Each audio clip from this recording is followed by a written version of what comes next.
Hi Sunim, I'm a fan of yours for a while 네, now. So glad that finally I can meet you, although it's just virtually. So my question today is, again, like how I make decisions, especially this one is about between my dream and like should I pursue my dream or stay in the current job that I have. Yeah. So the job I currently have is, it's about science research, but as a late stage research. So we do like try to make a drug, and put it into the market. It's very like I can see like the outcome right away. And then the money I get a good pay, less stress, financially and also mentally, compared to my dream that I have to go back to school, earn less, and yeah. But then again, I for my dream, I can have the option, the freedom to explore and learn different things. Yeah. So I know all the facts already, but right now it's just hard to nail down which one I should take. 어, 사람이나 저기 공원에 사는 다람쥐나 사는 게 똑같습니다. So even if you're a human being or if you're a squirrel living in a central park, life is essentially the same. 사람이라고 특별히 다른 거 아니에요. Now, human beings are not some special just for being human beings. 사람이라고 해서 너무 특별하게 의미를 부여하기 때문에 인생살이가 이렇게 힘들고 피곤한 거예요. So life becomes really difficult for us because we tend to imbue our own lives with so much meaning. 제가 지금 직장 다니면서 생활하고 있으면 그대로 생활하시면 돼요. Now, if you have a good job and you have a good life, work every day, then you can go on doing so.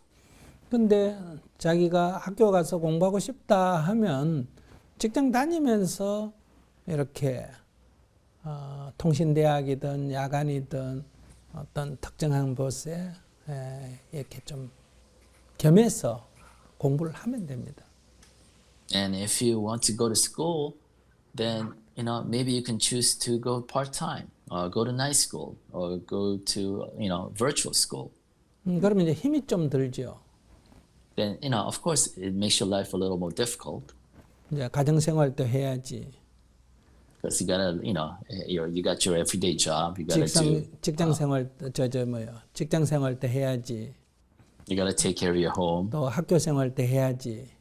Then you have to go to school, do your studies. 근데 그것이 너무 힘들면 그 중에 하나를 그만두면 됩니다. And if that's too much for your capacity, then you have to choose to let go one of those. 나는 힘들지만은 재밌다. 힘은 들지만은 그래도 난 이거 꼭 해야 되겠다 하면 좀 힘들어하면서 그것을 해내면 됩니다. But although it's difficult and you're overstretched, but you enjoy it, then you persevere and do all those. 당신이 벌어놓은 돈이 있다든지. Say if you saved up some money. 뭐 결혼했다면 남편이 충분히 번다든지. Or if you're married and your husband can take care of you. 뭐 어떤 부모로부터 받은 유산이 있다든지. No, if you have parents who are wealthy and you have good inheritance. 근데 뭐 4, 5년 정도는 직장 생활 안 해도 충분히 생활하는데 어려움이 없다면. And if you can take off 4 or 5 years for study and you don't have to work, and you can still afford to live. 직장을 그만두고 뭐 학교에 전념할 수도 있습니다. Then you can choose to quit your job and really focus on school. 그래서 학교에 가서 뭐 특별한 게 없으면 그냥 한 5년간, 4년간 재밌게 지내다가 다시 직장으로 복귀하면 됩니다. And if there's nothing special in school that you find to your liking, or there's nothing that you found, 4 or 5 years, enjoy yourself in school, then come back to your job. 근데 이 직장에서 받아주지 않으면 다른 데로 옮겨가면 되고요. And if the old job is not there, then find a new job. 그리고 수입은 좀 줄어들 수 있습니다. You might not be making as much money. 그러면 5년간 즐겼던 것에 대한 과보로 좀 수입이 적은 것을, 지위가 낮은 것을 감수해야 됩니다.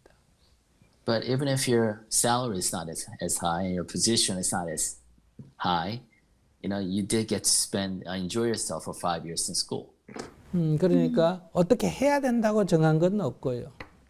So there's nothing that you have to do, 내가 어떤 선택은 할 수가 있습니다.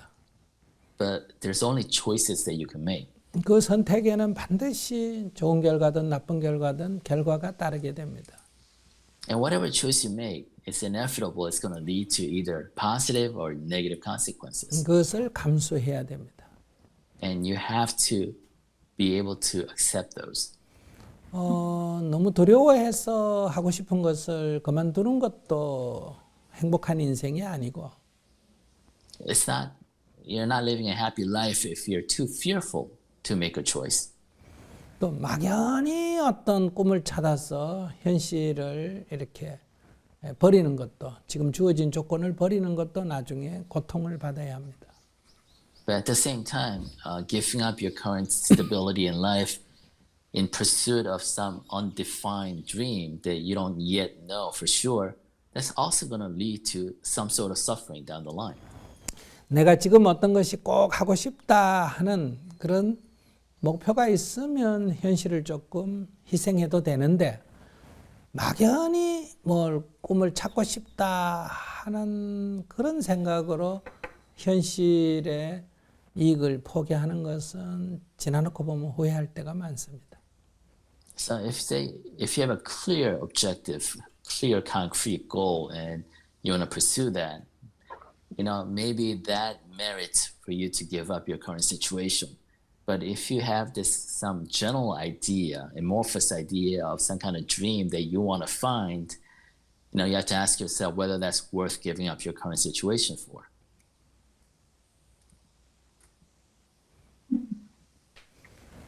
Yeah. I think I need time to think about what you have said. Yeah. 우리가 출가할 때는 막 앞뒤 생각 안 하고 인생을 탁 정리해버리고 그렇게 결단해서 옵니다. So when we monks decide to become monks and become ordained, we shed all our previous life, what happened to our life before until that moment, and enter it with clear eyes. 대신에 이게 자기가 견디지 못하면 이제 손실이 아주 크죠. Then of course, if we had made a wrong choice and we find ourselves that not being able to deal with being a monk, then the loss is big. 이게 약간 모험적인 거예요. So it's an adventurous risk taking in a way.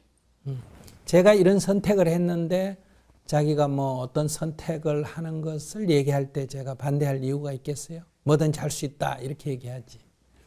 So from the perspective of somebody who actually made a huge risk, right, to become an ordained monk, I'm not in a position to dissuade you, argue against any choice that you want to make, any risk that you want to take.